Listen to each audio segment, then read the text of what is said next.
Hello, Susan. Thank you so much for coming today. Ken told me all about you previously, but once I met you in person, I was shocked that you were such a delightful woman. I had no idea.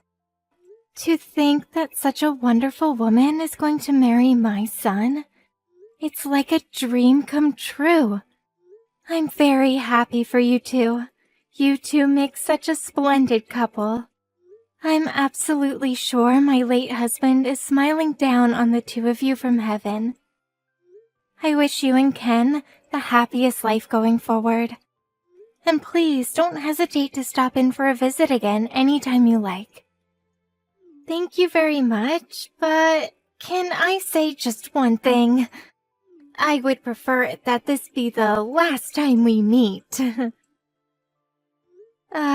Excuse me? I have no intention of visiting your home during Christmas or Thanksgiving. I'll have Ken go over there when it's absolutely necessary. Let's not associate with each other. If that's okay with you, I would much rather prefer that. I'm sorry, but are you serious? Can I ask why? I'm sorry, did I do something that may have offended you in any way? No, nothing like that. I married Ken, is all. It's not if I married the whole family. I just don't want all the baggage. We have no blood relations, which makes us total strangers. All I ask is that we keep it separate. I don't need the hassle of all this family relationships and so forth. It gets a bit stressful, don't you think? So let's keep all future interactions to a minimum. I'm going to shut off my line unless it's absolutely necessary. So, if you need something, please go through Ken, would you, please? But just because Ken is your oldest son, please don't rely on him too much. I will invite you to the wedding, but I must warn you right now, don't make yourself heard too much. This is our wedding, after all. You do understand, right? Yes, of course.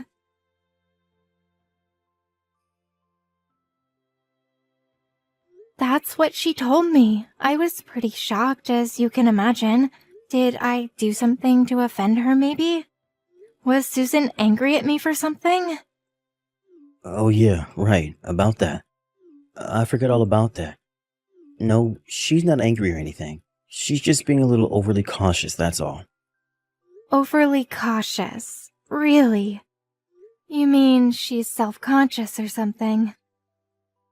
No, nothing like that. It's just that her dad's grandma and her mom didn't really get along very well.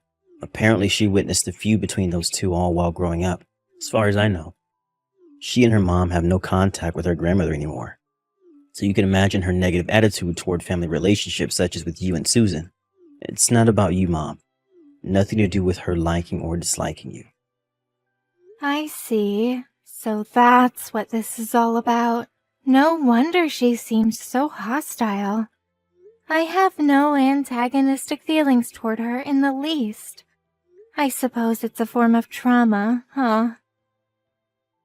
Exactly. I suppose you can say that. After she settles into married life for a while and gets used to being around you, she'll probably relax her guard and everything will be normal, I hope. It's not a problem for you, is it? You got Caroline and her husband, not to mention your grandkids just living down the street. If there's a problem, just call Caroline, right? Yeah, I suppose. Caroline and the kids keep me pretty busy. I don't have a problem with that, but it just seems kind of unsociable. After all, we are family. She seems like a nice person. I just thought we could have closer ties. Yeah, well, she's that way, so what can I say? She'll come around eventually. Our families are not exactly alike. She had a tough time growing up.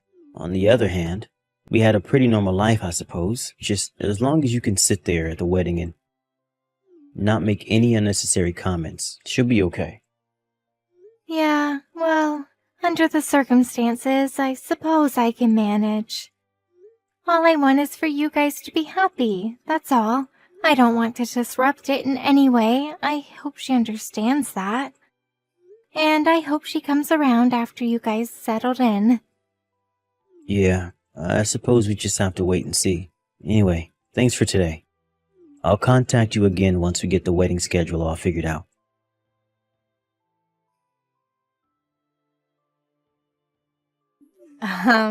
Mother? What the hell was that all about? Are you out of your mind or something? Oh, hello, Susan. It's been a while, hasn't it? Oh, and congratulations. I was elated to hear from Ken that you gave birth to a beautiful baby boy, and you just came back from the hospital. So glad that it all went well. I really cannot believe you, Mother. You act as though you're so concerned. I can see right through you. How could you send such a thing? Excuse me? Acting concerned? I'm not acting. I am concerned. And what are you talking about, this thing? I'm talking about the baby clothes and the envelope of money. That thing. What the hell were you thinking sending me such a thing? Susan, I really don't know what you mean. I just thought it was an appropriate gift. Just something to congratulate you on giving birth. That's all. I really wasn't sure what to get, so I figured a monetary gift and some baby clothes. I'm sorry, I wasn't sure of your taste, but I picked out something that was pretty basic. Did you not like it? You finally revealed yourself, haven't you? Sending such cheap clothes and money, trying to worm your way in and see your grandson? Pretty sneaky. This baby is our son, not yours. And I bet when you heard it was a boy, you wanted him for yourself. Well, that's not going to happen. I know what you're going to say next. Someone to take over the family, or some crap like that. Am I right? Pardon me. That was certainly not my intention. I didn't think you would use such underhanded tactics. I almost got comfortable because you've been so quiet for the past 3 years. Boy, was I wrong. Did you really think I would be duped into your little scheme with these cheap baby clothes? That's what I was worried about. An obsessive mother. I assure you, that was never my intention. It was just a simple gift for your baby. I didn't want it to be too extravagant. Thought you would take it wrong. As a matter of fact, I just found out it was a boy. I don't want to hear any of your rationalizations. He's not your grandson. Can't you get that through your head? He's not going to be taking over that family or anything like that. Just so you know, just because you brought Ken up as a single mother does not mean our child will take over your family. Not much of a family to take over anyways. Susan, I have never thought that at all. I couldn't even imagine thinking such a thing. You got me all wrong, Susan. I can't understand why you would think that of me. Playing the victim now, huh? I can read you like a book. You send a gift and money. That only means you want something from me. You wouldn't do this for free. I know the little game you're playing. Curry favor with us, and when you grow old and can't walk anymore, you want us to look after you. That's it, isn't it? I'm not going to fall for your little trick. Don't you dare think you can put one over on me. As for those baby clothes, I dumped them in the garbage. My parents are going to buy me whatever I want. Better quality clothes. Pardon me, are you serious? How could you? I was only... I would prefer that you not meddle in our lives. No matter how you try to pander us, we will never have any family interaction with you. Keep that in mind. And I will tell you this right now, I have no intention of looking after you when you get old. You're not seeing our children either. As a matter of fact, it would be preferable if you did not interact with Ken anymore either. Please, Susan, listen to me. You've got me all wrong. Can't you just give me a little time to explain myself? No, I don't want to hear it. There is nothing more for us to talk about. Just forget about us. Make like we never existed. Goodbye.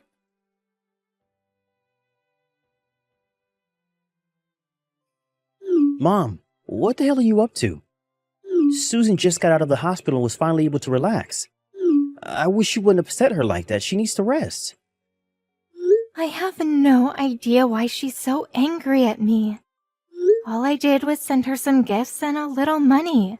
I think she just put a block on me. I tried contacting her, but there's no response. I told you not to interfere with her life. She's real sensitive about all that. You do remember me talking about that, right? Did you really have to send that gift? Just leave us be, Mom. Actually, she thinks it's some kind of ploy. I'm starting to think so too. I have no idea what you're talking about. Come on, Mom. Don't sound so innocent. So, Susan was right about this all along. There was $5,000 in that envelope. What is it that you really want from us, Mom? Don't tell me you're trying to buy our son from us, are you, Mom? Because no way that's happening. Or do you want us to feel duty-bound to you and worm your way into living with us? That's it, isn't it? Did you really think that $5,000 would buy you a grandson and a home to live in and eventually us taking care of you? We can see right through your scheme, Mom. Ken, how can you even say or think that about your own mother?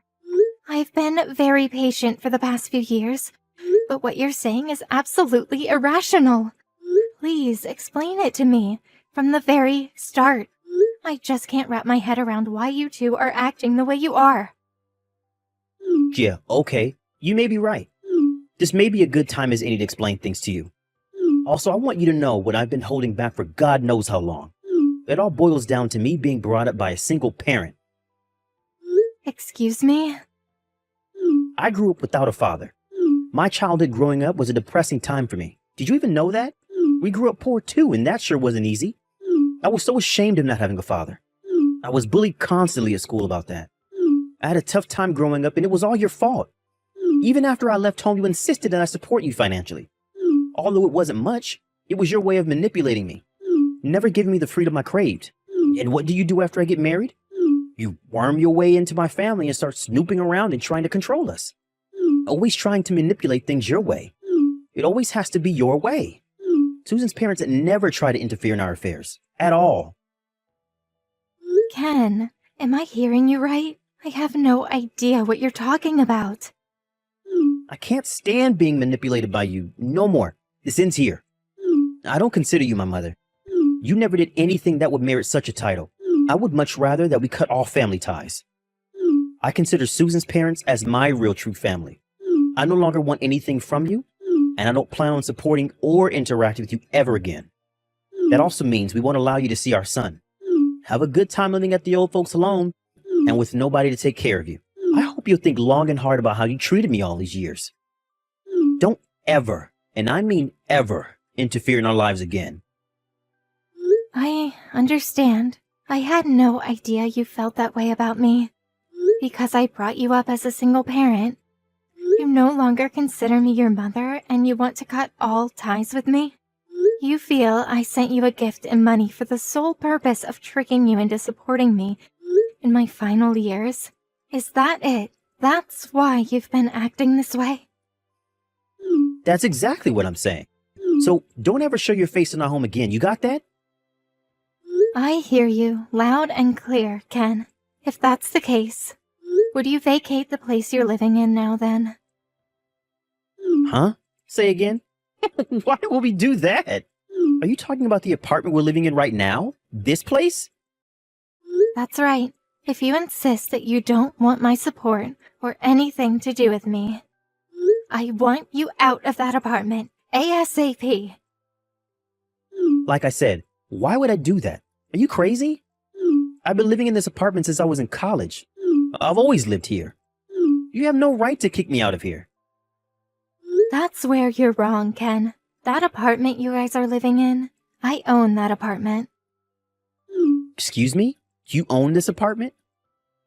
That's right. I bought it about 10 years ago. The whole place belongs to me. You can check if you like. No way. That's not true.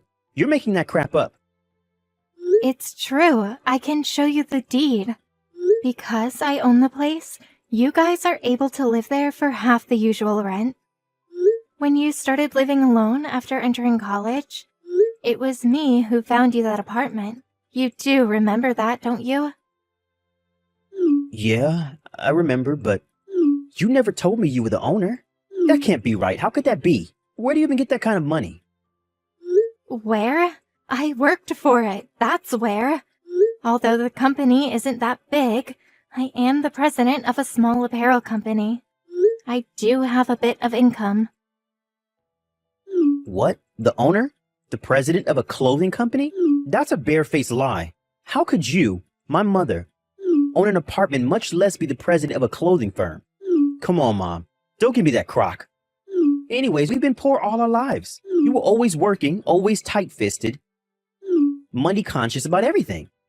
You always had the neighbor babysit me and Caroline growing up, for God's sakes. What neighbor?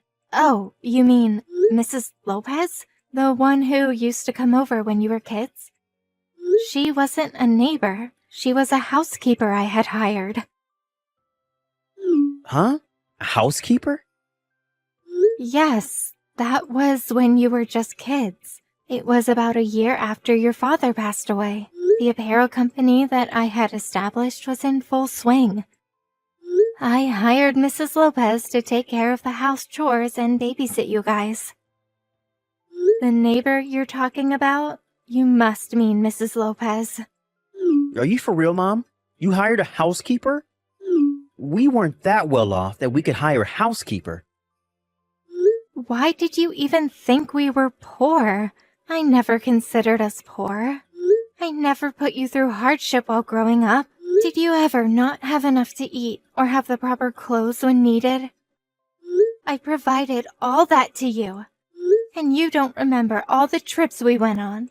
How about those weekend trips to the amusement park or the zoo? Don't tell me you forgot all that. I made sure you went to the best schools, the schools you wanted to go to, that private school you went to. All your uniforms or whatnot were brand new, no hand-me-downs. You were able to pursue any sport or hobby you wanted. And what about college? Who do you think paid your tuition? You didn't have a scholarship to fall back on. And I've never received any kind of support from you, despite what you say. As a matter of fact, it was me that supported you. When did I ever take from you? Huh? Well, I was just... Ever since Susan learned that I grew up in a single-parent home, well, she said that it must have been hard living in poverty and not having a father. Always being manipulated by my mother, she felt sorry for me. She'd always repeated this and sympathizing with me. That's when I started to realize that I was brought up poor. At least that's what I thought. I'm not sure what to think anymore. It seems Susan got it in her head that a single parent means being poor. You never experienced a normal family like Susan had, so you believed everything she said. I was wondering why you suddenly had this fierce animosity toward me. Now I get the whole picture. Mom, I'm really sorry. It was just that, now that you mention it, you did pay my college tuition. And you sent me an adequate allowance on a regular basis.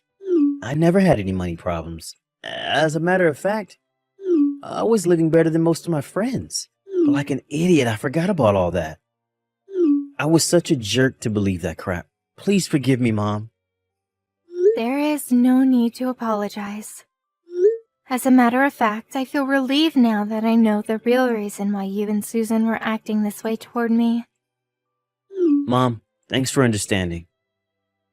Let's get back to what we were talking about the apartment.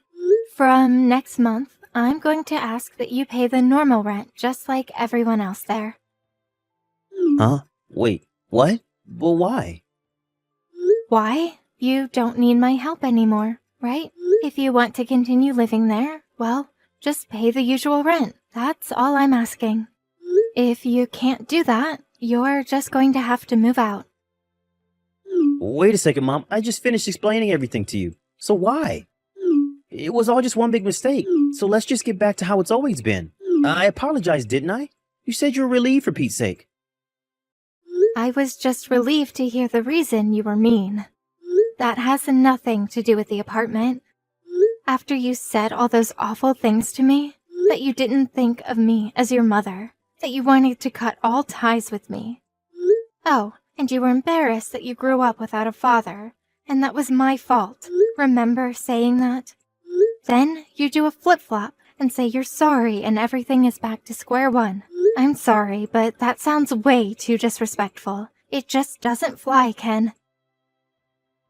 Yeah, but I explained all that. Words are like bullets, Ken. They can injure people. There is no reversing it. My patience has reached its limit. And as you wish, I will cut all ties with you. No more support from me going forward. Just so you know. And when the time comes, I plan to leave everything, the company, home, and that apartment you're living in, right now, to Carolyn and her family. And about taking care of me in my senior years. I already arranged everything in that regard, so no worries there. You don't have to return all the money I sent you during college or that money I sent you last week for the baby.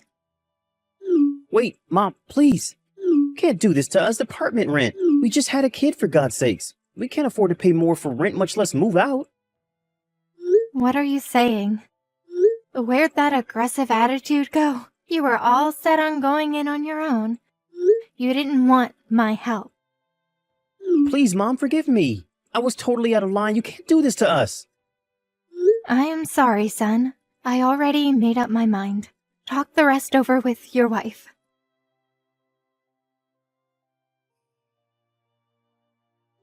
Hello, Mother. This is Susan, your daughter-in-law.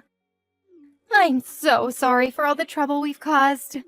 Ken explained everything to me. I had this negative perception of you. A total skewered viewpoint, to say the least.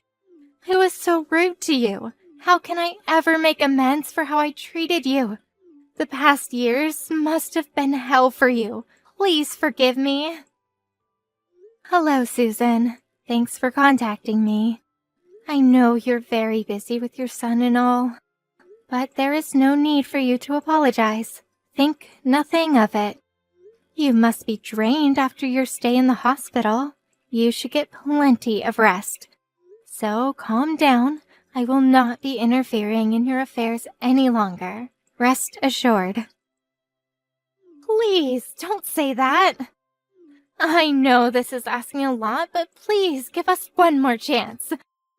I'll go over there and apologize in person. Let me explain everything to you. That it was all just a simple misunderstanding. I'll bring your grandson with me too. You do want to meet your grandson, right? Please, I'd rather you didn't. I'd prefer it that we not interact. I haven't seen you for 3 years. Not since the wedding. I don't even recall what you look like. I'm not in the mood to meet people I don't know very well. It's just stressful for older folks. And about bringing your baby, I really must decline. Pardon me? You don't want to see your grandson? If you cut ties with us, that means you won't be able to see your grandson forever. Well, I've got 4 grandkids right next door at my daughter Caroline's place, so I think I'll be fine. Besides, that's your child, right? You said he was not my grandson. You did say that, right? Yes, I did say that, but that was because... Also, using your child as a pawn to lure a poor grandmother in? Kind of despicable, wouldn't you say? That really was not my intention. I'm really guilt-ridden over all this, ashamed that I even acted that way. And about the clothes and money you sent as a gift, I know it's kinda late, but I really appreciate your thoughtfulness. I'm sorry about the baby clothes. Oh, the baby clothes I sent. Yes, those. You threw those cheap things out, right? I must thank you. Those baby clothes were made at my company.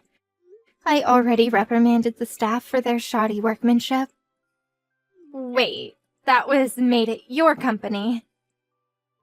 Yes, it must have been embarrassing for you to receive such substandard baby clothes. My daughter loved them, so I figured you would too. I'm to blame. Please accept my apologies.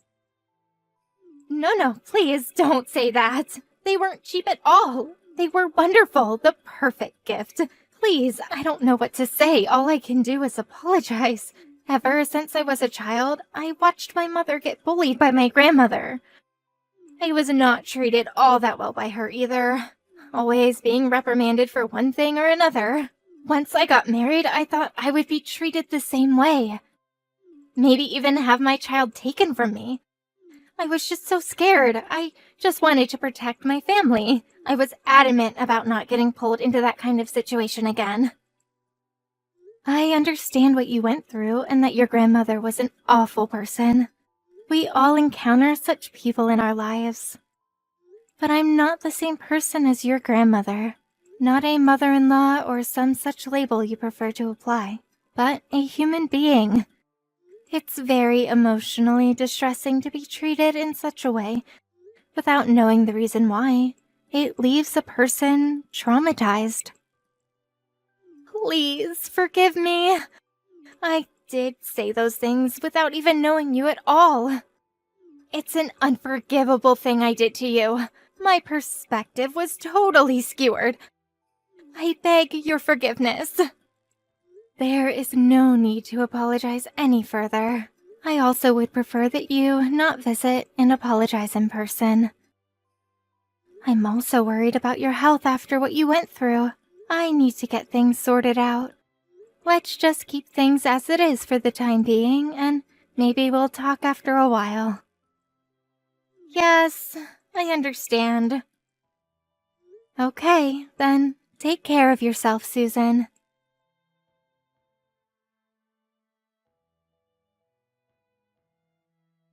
I received a letter from Susan soon after.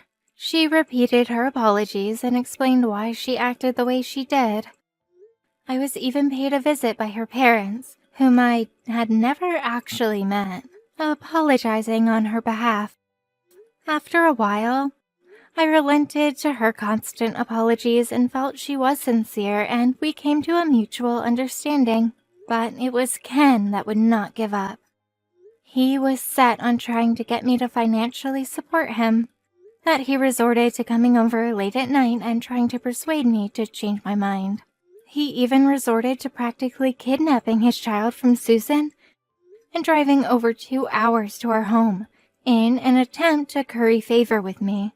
He even turned on his wife, blaming her for turning on his mother in the first place. In the end, it was Ken that caused trouble for both Susan and myself. But on his last attempt at trying to persuade me, Susan stopped him and severely reprimanded him for his ways. She was eventually able to get him to see the light, but the whole incident caused Susan to contemplate divorce. And after a few years, that's exactly what happened. Ken is currently living alone somewhere, with no rights to see his child, only burdened with child support payments. Susan was wrong in having such a negative perspective of me, but she paid the price for that and made amends for her mistake. It was Ken that was the problem. His emotions took over and he was not able to stop until he got his way, which eventually led to his demise. As for my relationship with Susan, we maintained a cordial relationship through the years, and even exchanged Christmas cards and birthday greetings every year.